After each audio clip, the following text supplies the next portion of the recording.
On the back of his win in the sprint race earlier in the day, Max Verstappen put together a great lap to take the pole for the Grand Prix proper tomorrow, the US Grand Prix.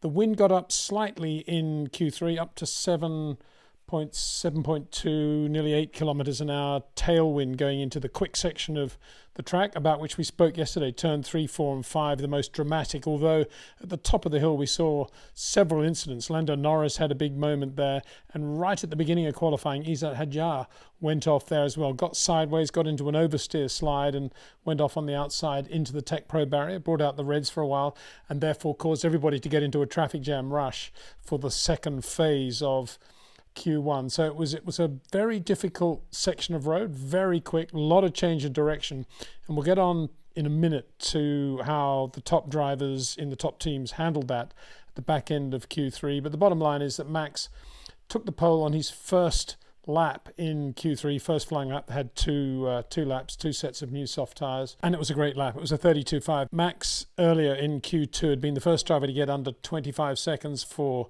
Sector 1, did a 24.9, and he backed it up with that beautiful lap right at the beginning of Q3. And he had a relatively free lap. He had to pass George Russell going into turn 1 and Oscar Piastri going into turn 3, which might have unsettled him a little bit in terms of track position into 3, 4, 5, but he was still very, very quick there. And otherwise, it was just classic Max Verstappen. Short corners, under control, never looked quick if you were watching on the onboard, but of course it was. And he was patient with the throttle, particularly coming out of the slow corners, never rushing the car. You never saw any signs of understeer, oversteer. It was all just Max Verstappen turning in beautifully and getting the power on much earlier than most, even though he'd been patient mid-corner. So great lap by the margin of about 0.3 of a second, which was just as well because Red Bull were a little bit late in sending him out for the second run in Q3. He had to slow to let Charles Leclerc pass on his out lap, and in so doing, when he went over the start-finish line, the checkered flag was already out. So great lap by the margin of about 0.3 of a second from Lando Norris. As predicted, McLaren didn't look quite as strong and as sharp as they perhaps could have in qualifying because of the lack of running they did in the sprint race. Both cars eliminated in the first corner, and that took its toll. I think Oscar Piastri struggling more than Lando Norris, but both of them eventually getting a lap time in there, and they're in reasonable shape going into the race. But Charles Leclerc, very quick for Ferrari right at the end, P3 for Charles ahead of Lewis Hamilton. A very difficult weekend so far, or Friday and half of Saturday for Charles Leclerc. He got passed by Lewis Hamilton in the race after he made a mistake at the top of the hill. Wouldn't have pleased him, but he got it right in qualifying right at the end in Q3. Thriving probably in the wind there, in the tailwind and the lack of downforce at the rear going into that quick section, although Lewis very, very good there as well, as we'll see in a second when we look at the speeds through those three corners. George Russell qualified fourth for Mercedes, splitting the two Ferraris. Oscar Piastri 6th, a rather curious 6th, and Kimi Antonelli did pretty well to qualify 7th in the other Mercedes.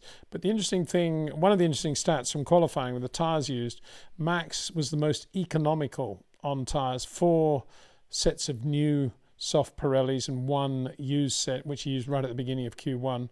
Lando Norris, similar, but 2 used sets. Charles Leclerc, 5 new sets. George Russell, 5 new sets. Lewis, 5 new sets, Oscar, 4 new sets, and Kimi Antonelli, 6 new sets of soft tyres to get up there. So Max, 4 new and 1 used. Very economical, very efficient in the way he was using his tyres. Now let's have a look how they did compare going through 3, 4 and 5. Very quick section of road, as I say, more because it's just so dramatic. I suspect 5 is probably the most important corner because it leads to that little section at the top of the hill where Isack Hadjar got unstuck and Lando had a moment as well. And of course that section does lead onto the long straight down to the hairpin. So really that's where you need to be good in turn 5.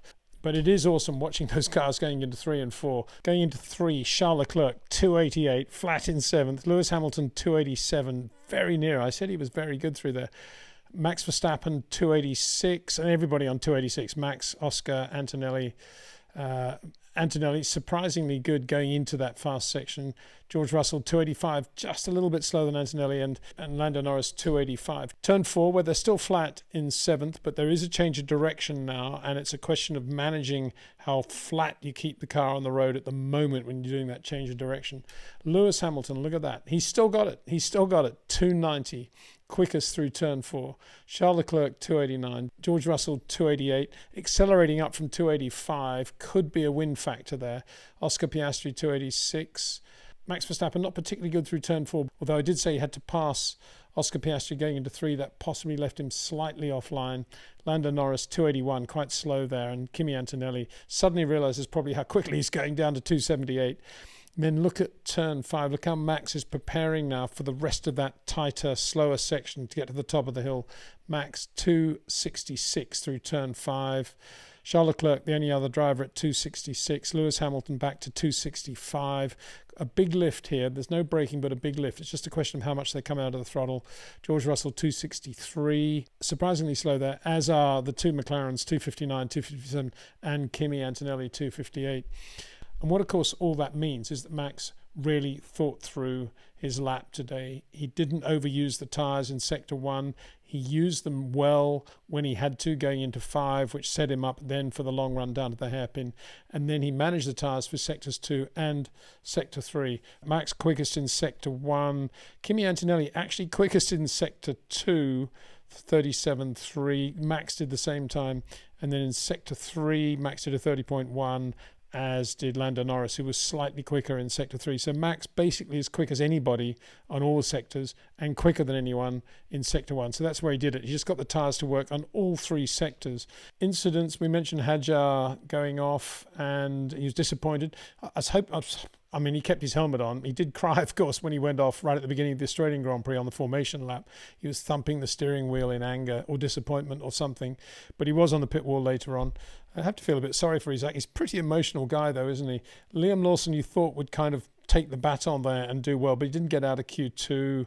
And one of the bad luck stories, I don't know if it's bad luck or not when you get track limit deletion thing, but an irritating day for Alex Albon in the other Williams. Did a 33.6 in Q1, which would have put him up with Charles Leclerc, Kimi Antonelli, but that was a track limits thing. His best after that was a 34.6, didn't get out of Q1, whereas of course Carlos Sainz did and went on to get through to Q3, did another very good job for Williams. Mark Slade looked at the weather forecast a couple of days ago and said that the wind direction is going to change completely on race day.